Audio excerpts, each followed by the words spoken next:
Because marketing is not endorsements. Marketing is storytelling. Endorsements are endorsements. Marketing, the best marketing companies in the world, they never tell you a price, but they show you the product, but they never tell you the price.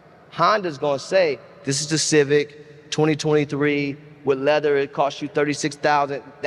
That's a sales thing. That's a totally different thing.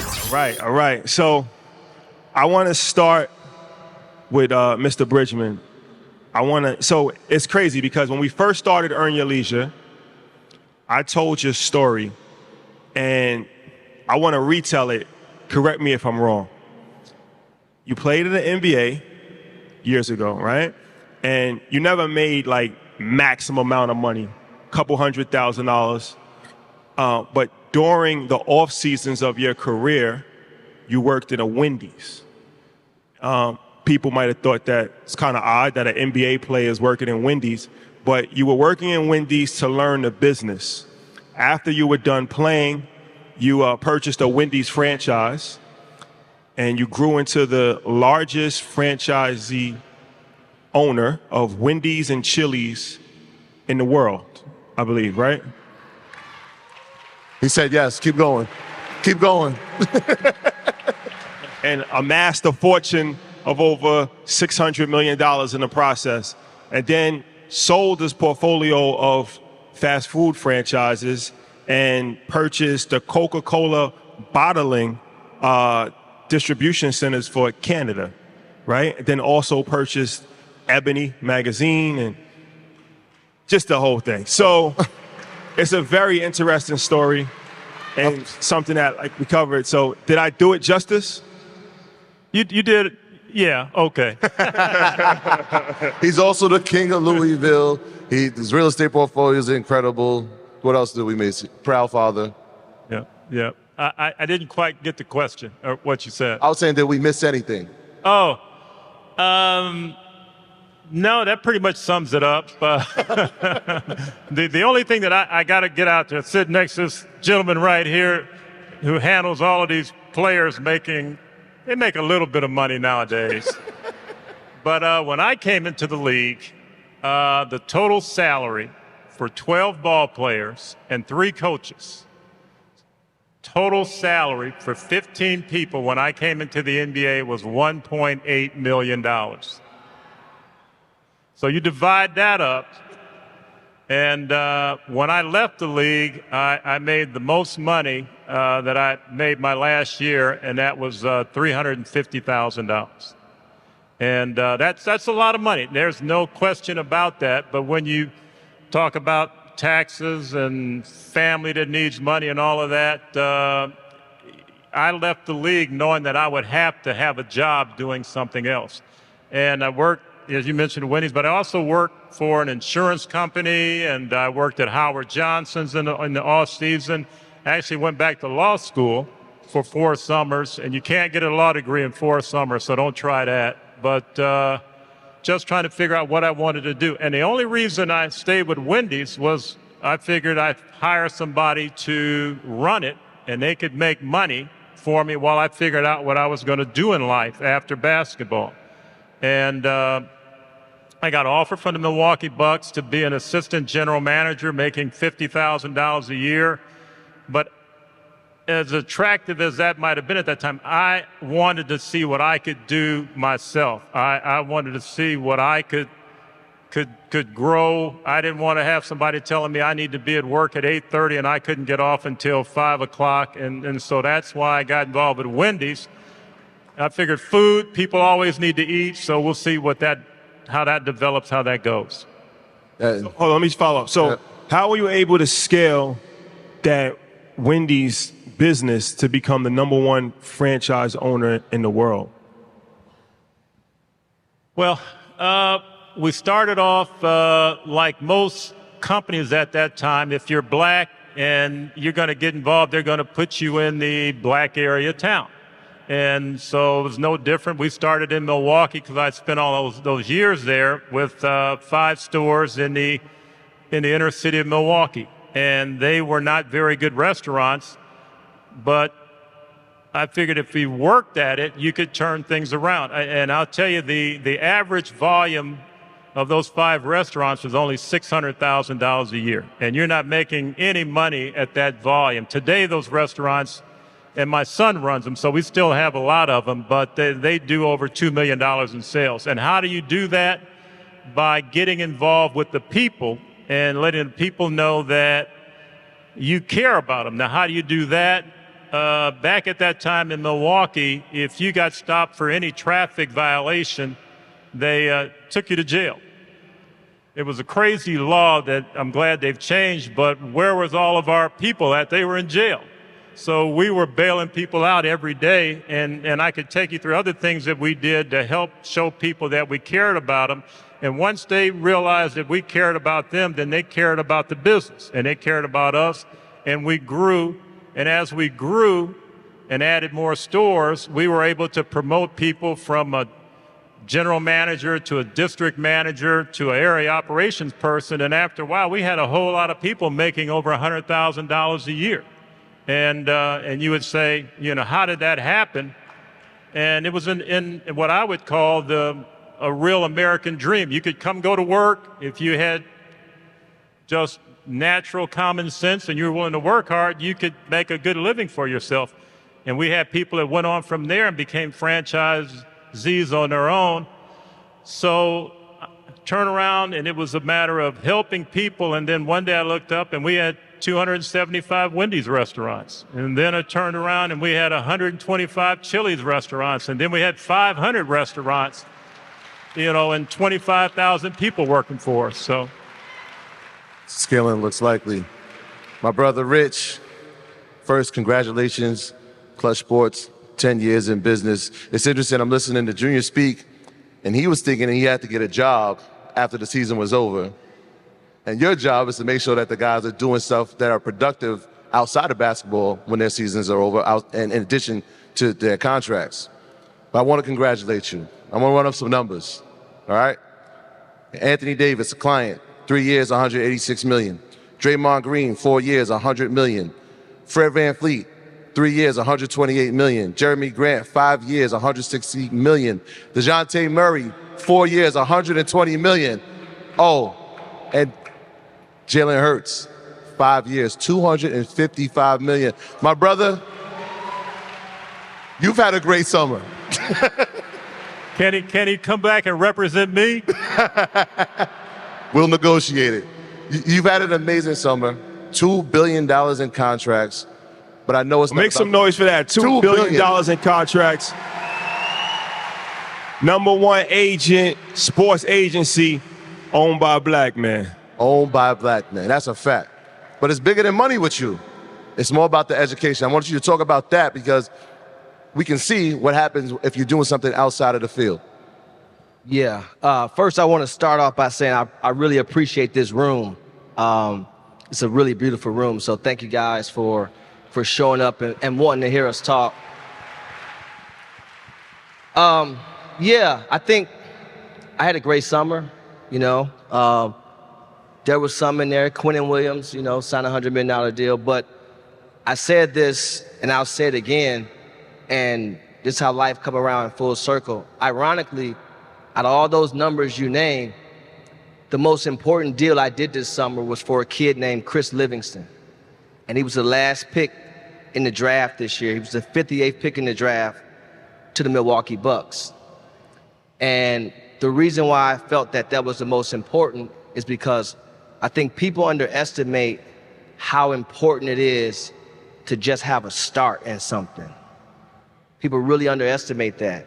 And so for me, to be able to give this kid an opportunity for him to have guaranteed money to where he don't have to scratch and claw and he can kind of take some time to develop as a ball player. And for me to make this deal with the Milwaukee Bucks, understanding who they were as an organization, it wasn't about the money for me. It was about growth opportunity for him. And so I placed him there. I picked up the phone and called teams 37, 38, 39, 40 and tell them, don't draft him. Please, don't draft him, because I had a better situation for him. And yeah, although these guys are making the money they're making, it don't matter if your habits aren't great, right? That's real, like Mr. Bridgeman made what he made, but it didn't matter, it's all relative because his mindset was, I'm gonna continue to do more despite where I land. Oftentimes, as you make more, you become more complacent in your approach to things, right? And the way you think, your mindset. And I always try to get guys to understand that it's important to continue to have drive. It's important to continue to have a positive mindset, positive energy while doing well, right? And so that's just where I sit in the business. I've been blessed, you know, and as much as it's been about me, you know, I started with me and a young lady. Her New York apartment was my New York office and my house was my Cleveland office. And now we employ 85 people and we got 3 different offices around the states, around the country. So that's important to me, you know. But it's been a long road, but at the same time a blessed road. And you know, when I walk around, I see people. What's important to me is to just try to give somebody a minute of my time, because you never know what that does for their day. And so that's my mindset as I continue to walk this journey. So, Rich, I want to just ask you a question. You are very intentional about, you're not an agent, right? You're a CEO of a company, Klutch Sports. I changed my title, by the way. What's your title? I'm the Chief Client Services Officer. Okay. In addition to being the CEO, because ultimately I'm in the client service business. My life is basically theirs. So the foundation of my business is in client services. So although I'm the CEO, my title doesn't mean I can't carry the gym shoes or I can't go pick up something to eat for a client. I don't have any pride, you know. You know what my title is? You know what my title is? I don't. CVO, Chief Vibe Officer, because we got to curate vibes at all times. So well, I appreciate that. That's important. It's needed. Very important. So I want to talk about what's your mindset in branding yourself like that. I'm looking at the merch that you have, Klutch. You're not a regular agent.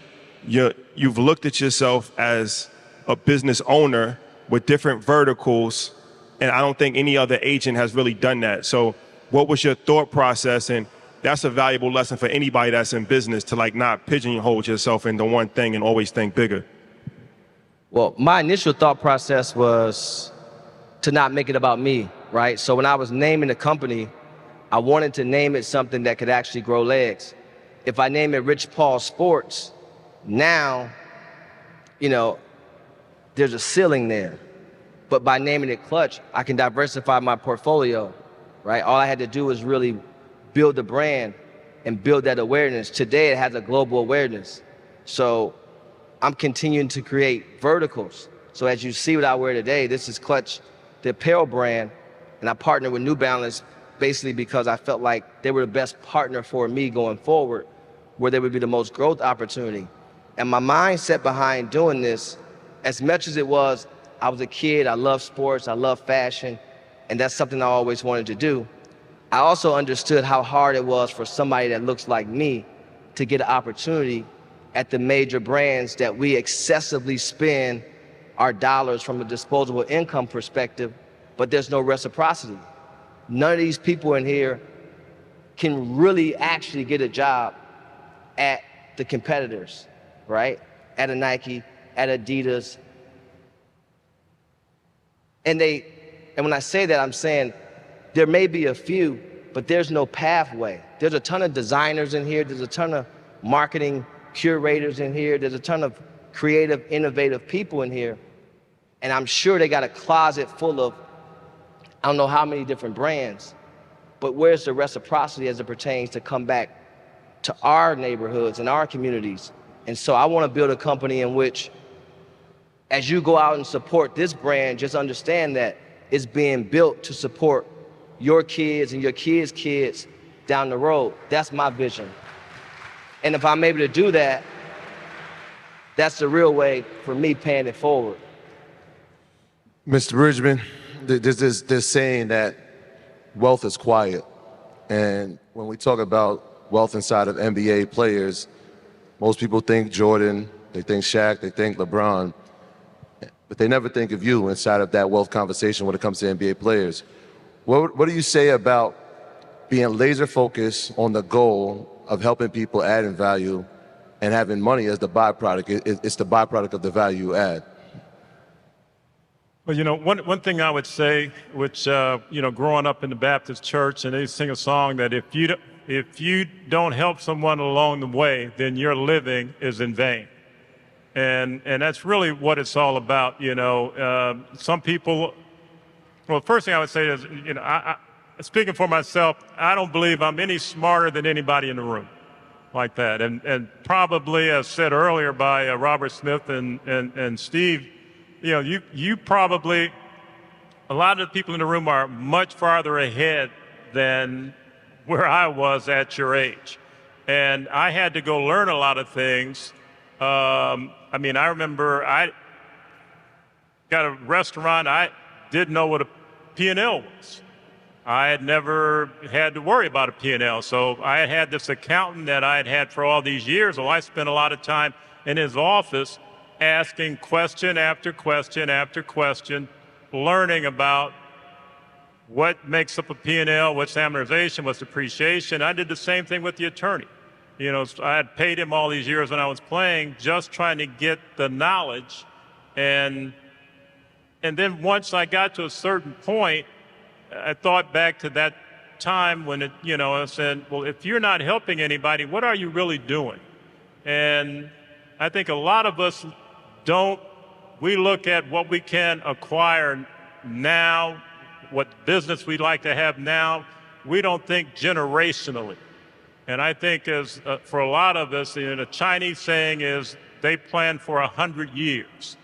And I think if we do that, we'd be more willing to help people because we'd be focusing on our kids and their kids and trying to set people up to be successful down the line. And we were talking about the athletes and the kind of money that they make, and I'm proud that they make and happy that he's able to get the contracts for them. But I think you can kind of lose focus and think that I'm in this level up here. And you really aren't, because once they stop playing, that income stops. And if you can have the money, what I call wealth is what Robert Smith was talking about, where he is, where it can go for generation and generation, that should be what the goal and the plan is eventually, not to have 2 Rolls Royces in the driveway, something like that. Rich, can I ask a follow-up to that? Yeah. Because as we're talking about that education process, when you're taking on a client, how important is that they're thinking about life after the career before you involve them in signing them to Klutch? It's very important. And I'm telling you, man, athletes, they live a tough life. It looks great, but when you think about all they endure and the pull down, I always tell my family, let me be your back line of defense. Don't allow yourself to think that what's mine is yours. But if I'm your back line of defense, then, we can really stay afloat. For athletes, we all have survivor's remorse, right? We all have that feeling that we feel obligated. And like Mr. Bridgeman said, I got guys 22 making $200 million over the next 4 or 5 years. I got several of those guys, right? And by the way, but the reality of it is, I'm constantly telling them that's not a lot of money based upon where you're starting, because you're starting from zero, right? So how do we understand how to compound that? Because they're done at 33. Everyone's not going to play to their 40. They're done when they're 33. That money's taxed. They're paying a 55, 51% tax. Not to mention, jeans today, the ones they want that they're buying in excess, which they probably don't really need that, costs $2,000. It's not the same. His jeans cost $25. It's a difference. And so it's all relative. No athlete can afford to fly private all the time.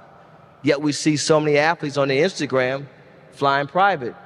I fly Delta. I cannot afford to fly private. And that's okay with me. You know what? And I'll sit in the Comfort Plus as well. Comfort Plus? Yeah, because I'm just trying to get where I'm trying to go to make the money. I'm not trying to spend the money, you know. I'm trying to get there, you know. And the times I do fly private, you will never see it on Instagram because it's not for show. And so I think that, again, it's just this mentality. You have to value infrastructure in any business, in anything, whether that's a family infrastructure, whether it's a business infrastructure. You have to have that. You can't scale without the infrastructure. But again, growing up, all we know is how to compete amongst one another. He's been around a long time. These guys have come in and out the league. They don't aspire to be him, right? But they want to be the rappers, et cetera, because they want to do things in excess. He's got an unbelievable portfolio. Imagine if we had our own fund that we allow him to oversee, as well as someone from Blackstone or someone from Apollo or someone from Aries. And then we compounded just 20% of that income. I don't need the whole tree. In the circles I run in, they're much more wealthy than I am. But like I tell them, I just want a little piece of the bark. I don't need the whole, I just want to get in the back seat and ride. I'm gonna shut up. I'm gonna sit back here. You don't even notice I'm here. That's how I look at myself. And I really believe that. And so I just try to get my guys to understand that, because we come from an environment to where we only want to conquer. We want to conquer. That's why we're killing each other. We want to conquer. There can only be one king, which allows you not to collaborate. If you don't collaborate, then that means we're not communicating. If we're not communicating, then that means we're unable to build what? A community. If we don't build a community, then how are we going to build anything generational? You're just saying some shit that sound great. You know what I'm saying? But it's not realistic without taking the proper steps. You understand what I'm saying? And we've all been there. You know, I come from just as tough place as anybody in the world. But at the same time, I can't have the same habits once I made it out. I can't go back and glorify the same things and not give it up, right? But if you're gonna ask me for a job, you also have to be capable of doing the work. I can't give you anything, right? You gotta be capable of actually doing it once that opportunity is given. And so it's a two-way street. And I just, you know, I really stress this all the time. I wanna be able to hire as many people as I can, right? But you gotta have the capabilities. And so, you know, let's match each other's energy from that perspective. And like he said, everybody's not gonna get rich. That's not realistic. But you in position. We didn't grow up next to people that have careers. They had hustles, jobs. Some had decent jobs. Very few had good ass jobs and careers. It's just the truth. And so we're trying to feel our way through, and life is all about managing transitions. You have to be able to, that's why a car comes with a transmission, to understand those gears. You gotta know when to park, when to reverse, when to stay neutral, and when to accelerate. That is real in life itself as well. We've all been in a situation where we had to make decisions and say, you know what? Let me just back up a little bit, or let me just park it right here before, or if it's going great, let me hit the gas and get to where I'm trying to go. And so that's how I think every day I wake up. I've never celebrated one deal I've done. Not one. When I started working with LeBron and for LeBron, the most money I ever made working for LeBron was $48,000 a year. That's the most I ever made. I was only on his salary for 2 years. That was, since 06, I've been off his payroll, right? We're in 2023. It was important for me to get off of his payroll as fast as I possibly could. That was very important to me. Hold. Talk about that. Yeah, talk about You know, that. before you jump in there, he said one thing that I think kind of went over the crowd that I think is very important what he's doing. And back in my time, I was president of the Player Association, and we used to always deal with the agents and talk about what they weren't doing and how they were taking advantage of guys. What he said was he'd like to take his guys, take 20% of their money and put it in something that can grow, and they wouldn't get it until later on, so they wouldn't be able to use the money or blow the money. But the thing that and I don't know whether it's something inherent with us, is we've got a lot of guys, if you take all, making a lot of money, and if they got together and somebody put them together and they combined just part of what they earned in a fund in a way that it could benefit people who are trying to improve themselves, start their business, do all those kind of things like that. I don't know why that hasn't been done. I don't know why someone hasn't been able to get everybody together to do that, because collectively they have the ability to do that, but it's a mindset that I think we have to get over. Because I can tell you why, Junior.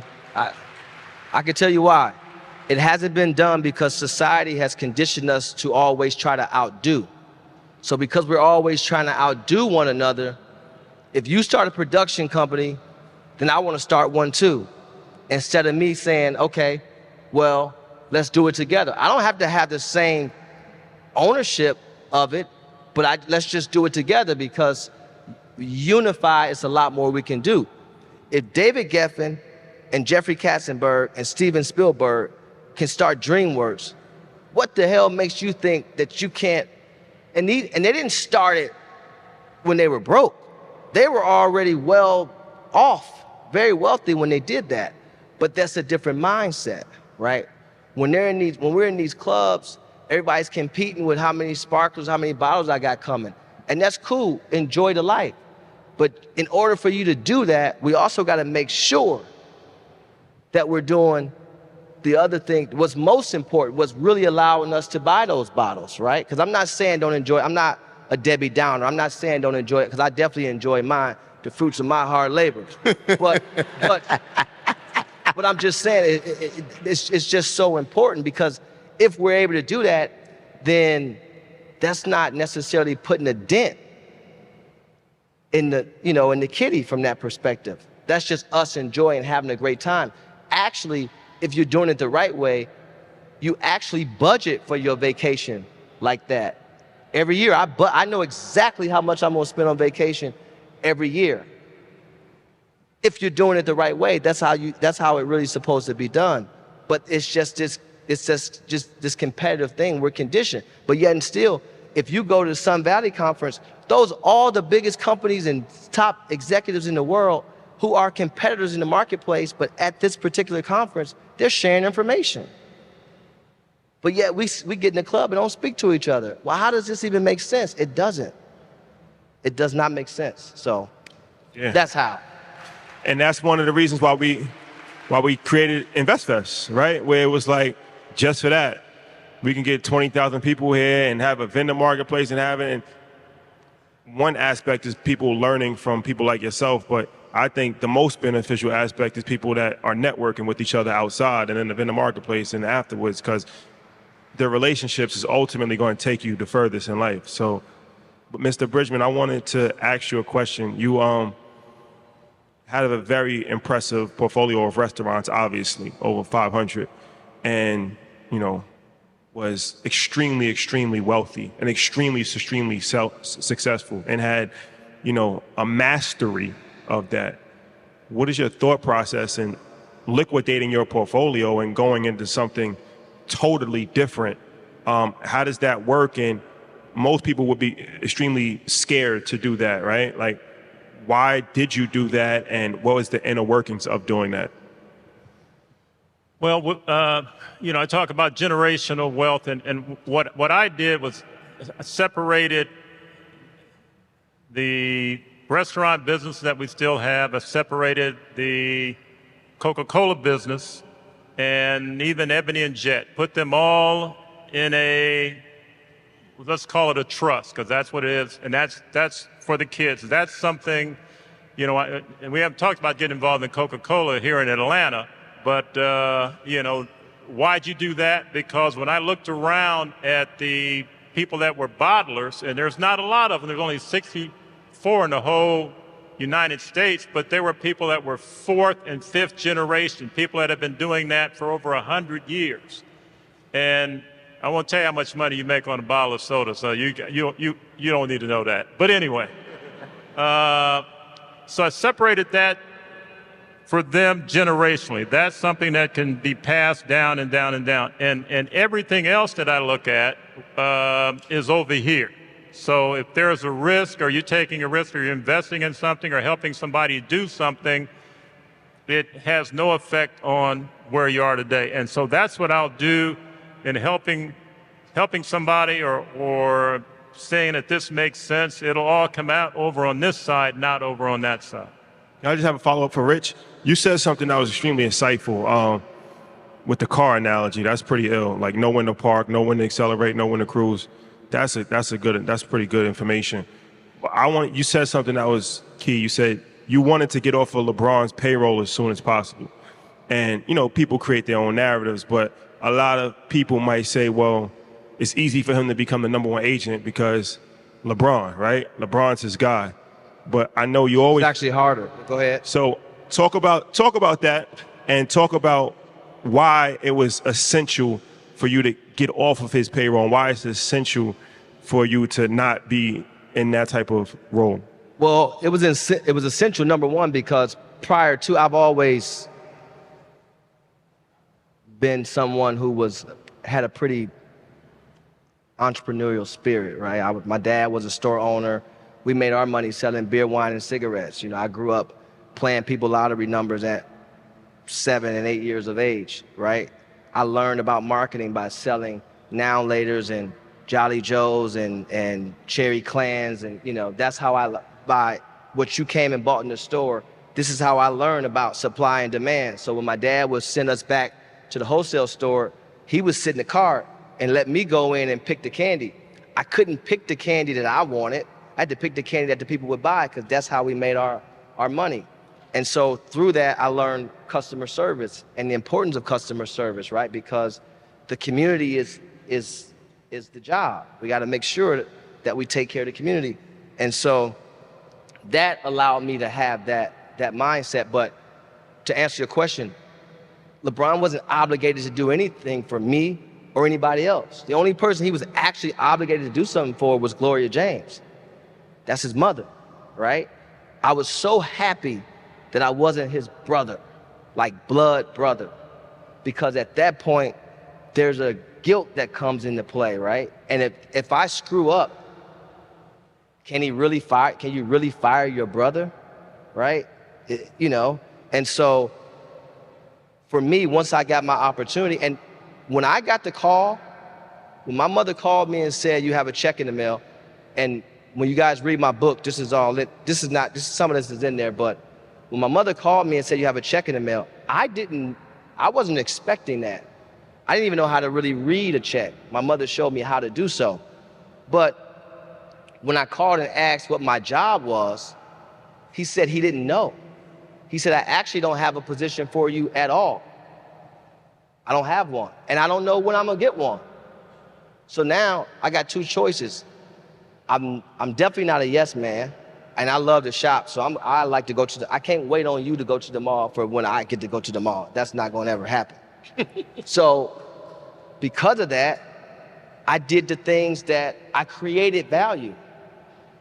I was everything from party promoter before he was even able to party, stylist, jeweler, you know, until one day in the Nike meeting, he asked me, what did I think? And it's Phil Knight, it's Charlie Denson, it's Lynn Merritt, it's all the top executives at Nike.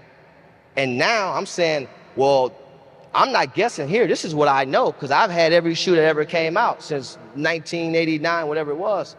And so I took the floor. Well, that led to me getting a job at Nike because they seen I had value. So when I was there, I learned cut and sew. I learned all of the legal aspects of it. I learned the footwear business. I learned the marketing business, because marketing is not endorsements. Marketing is storytelling. Endorsements are endorsements. Marketing, the best marketing companies in the world, they never tell you a price, but they show you the product, but they never tell you the price. Honda's gonna say, this is the Civic 2023 with leather, it costs you $36,000. That's a sales thing. That's a totally different thing. And so I wanted to make sure that I was always creating value. And I also didn't want, because in life, you know, you can only ride the horse for so long. Can't get comfortable riding somebody else's horse. That don't make sense. So you have to continue to create value. So that's what I did. And then the reason why I went into the agent business is because I felt like our young men were, the game was being monopolized by people that really didn't understand them as people. They saw them as commissions, but they didn't see them as people. And so if I only see you as a check, I'm not gonna invest in you, right? When the talent runs out, I lose your number and I get the next talent. Well, that didn't sit well with me. And so I wanted to create something that they can go to sleep at night knowing that, you know what, I can trust Rich and I can trust the people that Rich is putting around me because my integrity and my respect for you as a person won't allow me to do anything that would be detrimental to your future, and damn sure not gonna do anything that is gonna have you look at me a certain way, because where I come from, there's a major consequence for that. But in the business I'm in, those consequences don't exist. But I didn't know any different. You know, we was just trying to survive the day, sometimes the hour, depending on what's going on around the corner. So I brought that energy and those pitfalls to an industry that didn't know that, and they didn't know our children. And so even currently today, people talk about it's easier with LeBron. Oh, he just did this because LeBron, but they must don't know what the word envy means. They must don't understand how hard it is to walk in a room and people tell you, oh, because you represent this person, I don't think you're the right person for me.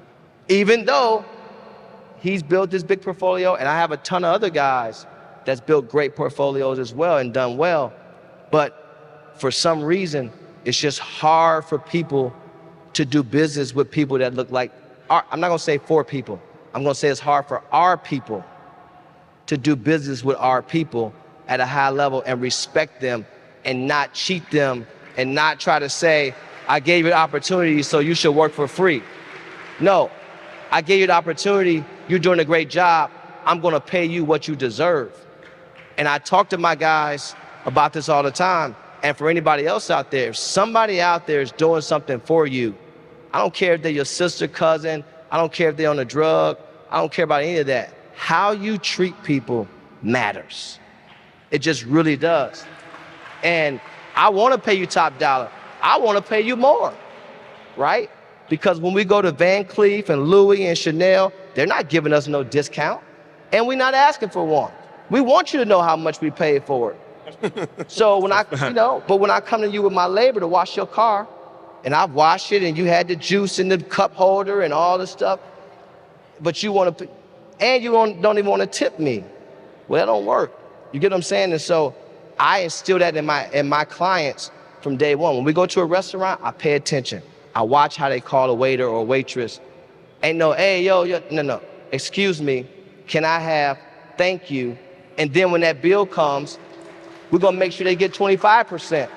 You understand what I'm saying? That's how it should be. And if it's like that, when you think about the ecosystem for an athlete need a barber, they need a handyman, they need a nanny, they need a driver, they need their wives need a makeup artist and a cosmetologist. You know, they need all these things. This is the ecosystem of the athlete. There's jobs available. But the reason why we don't care to do them in abundance is because how you treat somebody. If you treated them differently, and you explain to them, hey, you're not gonna get a seat at the table when we at the club. That ain't what this is about. But I actually need you to do this. It's a consistent pay for at least 12 years for the right person, at least. And while you're doing that, you build your clientele. Right? Because there's a draft every year, people coming in. A real estate agent. My guy's just renting places in every city around America. But It's not many, you get what I'm saying? And if it is, they show up late, like the habits matter, right? And so this is very important. And I tell my own siblings this, there's an ecosystem, find a lane. If you find a lane, you got an opportunity. If you got an opportunity, then you make it work from there. Turn this out, one plus one should equal 5 by the time we get done with this. Yeah. That was a lot. Rich, that's a lot. As you were naming the athlete's ecosystem, I saw Mr. Bridgeman, and he's thinking to himself, man, I ain't had none of that. but you, Mr. Bridgeman, you talked about generational wealth, which is an interesting concept, right? Because we haven't seen generations of wealth in our community. And so I know with your acquisitions, Jet, Ebony, right? How do you go about approaching it to sustainable wealth, right? Because you have your kids, and I know some of the kids kind of run some of those businesses. So how do you approach mergers and acquisitions with the intent of this is the succession plan for my legacy? Well, I think the first thing you have to do is you have to have the next generation involved. And you have to have them talking about it, and they have to see the importance, and they talked about earlier, of hard work. And, one of the things that, one of the great books that I really like, Malcolm Gladwell, in one of his books he talks about, in order to be really proficient at something, you have to work at it for 1,000 hours.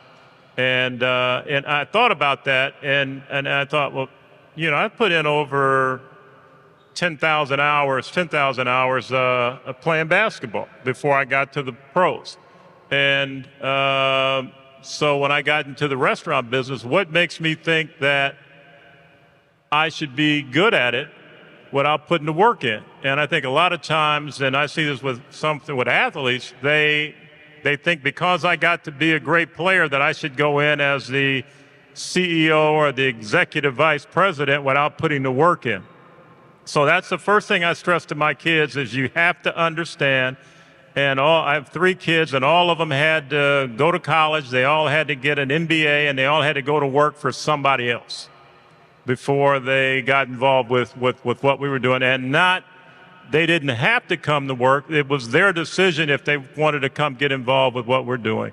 And the way things worked out, one of them runs the restaurant side, one of them works with the Coca-Cola side, and my daughter runs the Ebony Jet side. But be that as it may, we meet as a family. We're not gonna clap for that? Like, it's like, yeah. That's crazy. So what they'll tell you is I don't do anything anymore, which is about correct, yeah. But we meet as a family, and we talk about the next generation, their kids. I've got 5 grandkids, so you just have to start planning for what's going to happen as they get older. And that's what I've seen, especially in the Chinese culture and the other people that aren't like us, look like us in the room, they think about those things, or we just think about getting gratification today. And we need to focus on the long term, and we need to focus on, you said, working together, because as I said earlier in some of the presentations, if we just did business with each other whenever we could, there'd be, I don't know how many millionaires in this room today, but we, for some reason, don't want to do that. Yeah.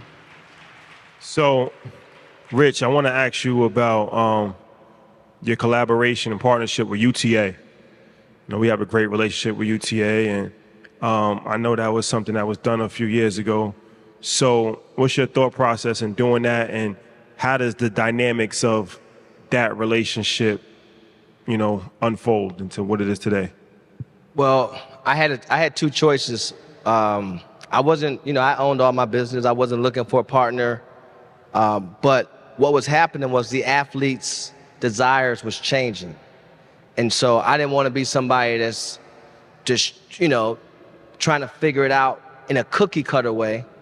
And so I had 2 choices. I could either go raise a couple $100 million, then go and find the expertise for the the departments that I needed to grow in, or I can find a partner that actually came with that expertise. And so UTA was actually that. They were the partner that came with that expertise.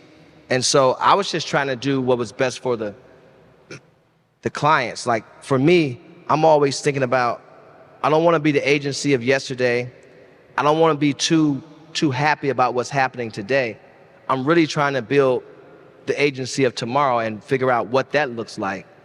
And so that was my decision with UTA. So UTA, for anybody that's not, I should have said this, United Talent Agency is one of the top Hollywood talent agencies. They represent actors. Some of the biggest actors in the world, writers, directors, you know, in music, Karol G, Bad Bunny, 21, Post Malone, in, you know. Earn Your Leisure. Yeah, Earn Your Leisure. By the way. You know, in comedy, Issa Rae, Kevin Hart, you know.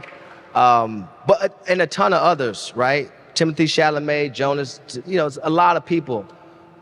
And again, that was my thing, because my clients, they don't need all those toys in the toy box. But if you want to play with, you know, like, I want to have enough toys for you to actually play with. Whether you choose 1 or 100 of them, I wanted to be prepared to have that. And for me, again, don't box me in. I'm not an agent.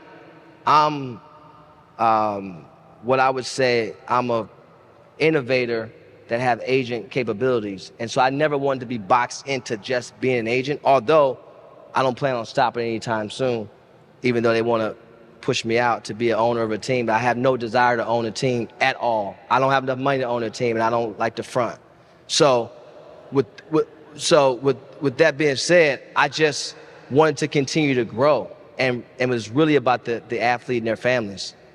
Rich, I want to follow up, and maybe for both of you, when we actually visit, so UTA is here in Atlanta, so shout out to UTA, and shout out to Atlanta for being here. Yeah, right? UTA being in Atlanta was something that was very important to me. Exactly, so when we visited, it was impressive because you were able to combine two things, what you do professionally, but your passion for ultimate investments, which is art. And so when we visit the art, the showroom in the offices, it's nothing but black art throughout the entire building. So talk about your love for art and talk about the intentionality of what you did behind that.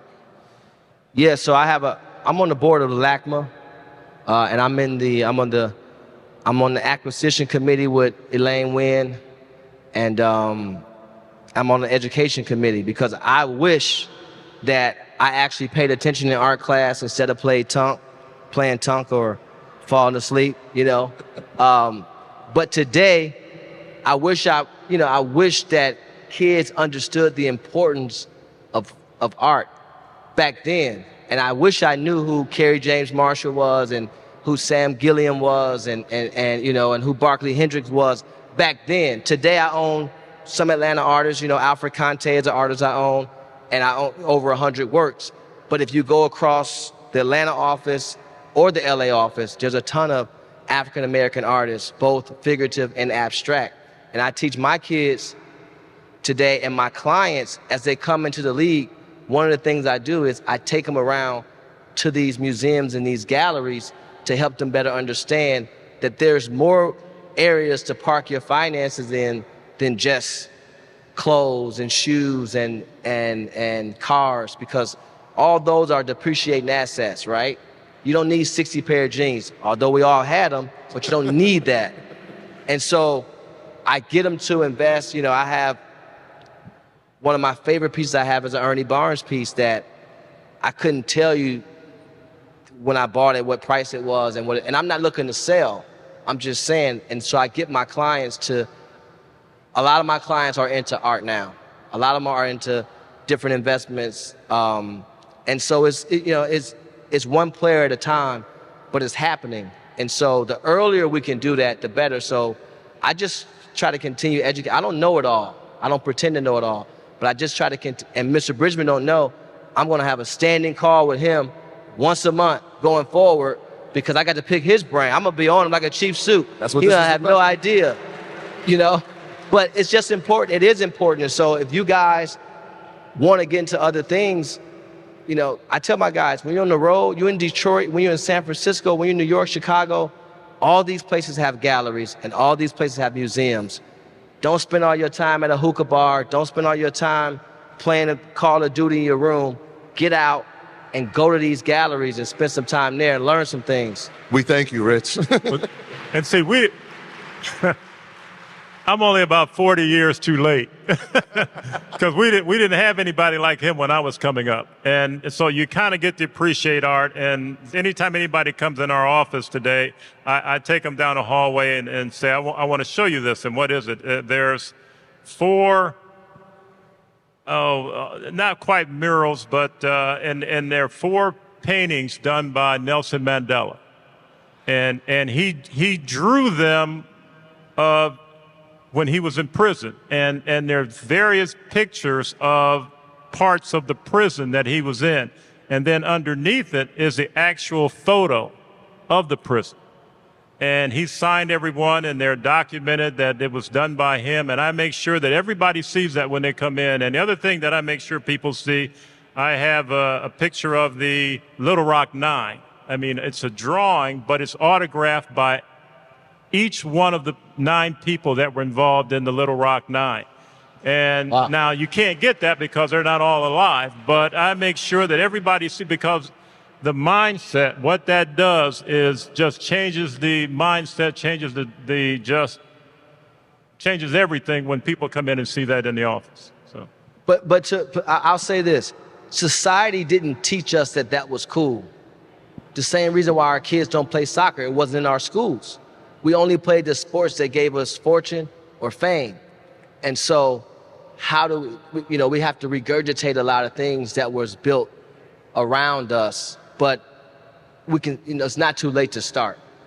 So, Rich, my last question for you is, walk us through what it looks like actually negotiating contracts with teams or negotiating contracts with Nike or Adidas for your clients. You represent some of the top clients that's ever done it. So walk us through the boardroom. Well, just in case there's some people in here that work at rival agencies, I'm not going to give you what the secret sauce, because McDonald's don't give us the secret sauce to the Big Mac, so I'm not going to give you that. But what I will say, I will walk you through. Most people think that you go into a room and you yell and scream and you get something done. That's not how it works. The player and the agent has a job to do. We both have a job to do. The player's job is to allow me to go in and have some type of leverage, whether that's through character, because nowadays your character has to match your talent. Right? When the shit get bigger than the cat, and I said this on another podcast, but I'm saying it today, they're going to get rid of the cat, right? It's just how it is. But what you're going to start to see now going forward is you're going to start to see the half and the have-nots in our league, because we're basically at what they call a soft, hard cap, which is a very tough thing. So the middle class, which is happening in society, they're removing the middle class, and you're going to have the lower class, or you're going to have the upper class, right? It's the same thing happening in sports. And so now more than ever, guys have to come in ready on all fronts. Character, professionalism, approach, right? Willingness to listen, and more importantly, starring in your role. I understand you was a star player on your high school team. I understand your parents think you're the best player in the world and they only live in your world. But let me tell you what the reality of it is, right?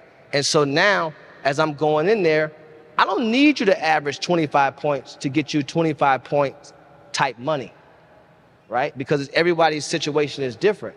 If your team doesn't have any cap space, but your value to the team warrants them to keep you around, then you can Tristan Thompson, average 6.6 rebounds, he got $82 million, fully guaranteed.